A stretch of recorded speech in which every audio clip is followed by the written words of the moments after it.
আসসালামু আলাইকুম। মমস কিচেনে আপনাদের সবাইকে স্বাগত জানাচ্ছি। আজকে আমি আপনাদের ক্রিসপি পটেটো কীভাবে বানাতে হয় সেটা দেখাবো। এজন্য আমি একটা বাটিতে 1 কাপ পরিমাণ ময়দা নিয়ে নিয়েছি।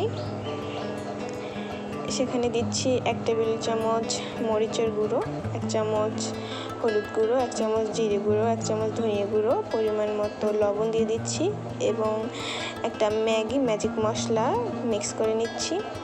সেখানে পরিমাণ মতো পানি দিয়ে আমি মিশ্রণটা ভালোভাবে তৈরি করে নিচ্ছি। মিশ্রণটা খুব পাতলা করা যাবে না, একটু আঠালো পর্যায়ে রাখতে হবে মিশ্রণটা। এ পর্যায়ে আমি আলু ভালোভাবে কেটে নিচ্ছি। ফ্রেঞ্চ ফ্রাই যেভাবে করে ওভাবে আলুগুলো কেটে নিচ্ছি। আলুগুলো কিছুটা ফ্রেঞ্চ ফ্রাইয়ের চেয়ে কিছুটা মোটা কাটতে হবে। কেটে আলুগুলো ধুয়ে ভালোভাবে আলু থেকে পানিটা ঝরিয়ে নিচ্ছি। দেখতে পাচ্ছেন আমি টিস্যু পেপার দিয়ে ভালোভাবে পানিটা মুছে নিচ্ছি আলুর গা থেকে। তারপরে একটা প্লেটে আমি কিছু আটা বা ময়দা নিয়ে নিচ্ছি। এখন আলুটা প্রথমে আমি তৈরি করা মিশ্রণে চুবিয়ে ভালো করে আটা মেখে একটার পর একটা সাজিয়ে রাখছি প্লেটে। আসলে এইভাবে মাখার মধ্যেই ক্রিসপি চিকেনের সব কিছু খুব ভালোভাবে মিশ্রণটা যেন আলুর গায়ে লাগে সেটা অবশ্যই খেয়াল রাখতে হবে। এভাবে একটার পর একটা আমি আলু বানিয়ে নিচ্ছি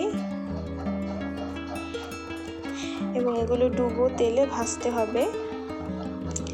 চুলোর আঁচ হাই করা যাবে না, মিডিয়াম পর্যায়ে রাখতে হবে।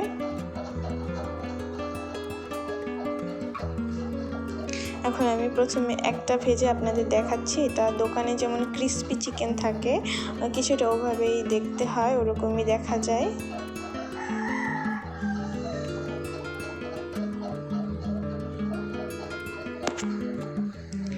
এরপরে আমি বাকি আলুগুলো দিয়ে ভেজে নিচ্ছি পর্যায়ক্রমে।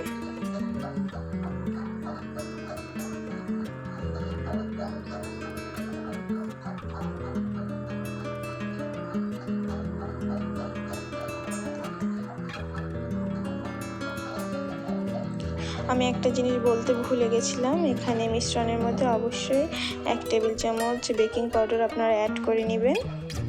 এই যে তৈরি হয়ে গেল ক্রিসপি পটেটো, এটা খেতেও খুব মজা। এভাবে আপনারা বানিয়ে দেখতে পারেন। আজ এই পর্যন্তই, পরবর্তীতে আবার কোনো রেসিপি নিয়ে আসবো। সবাই ভালো থাকবেন।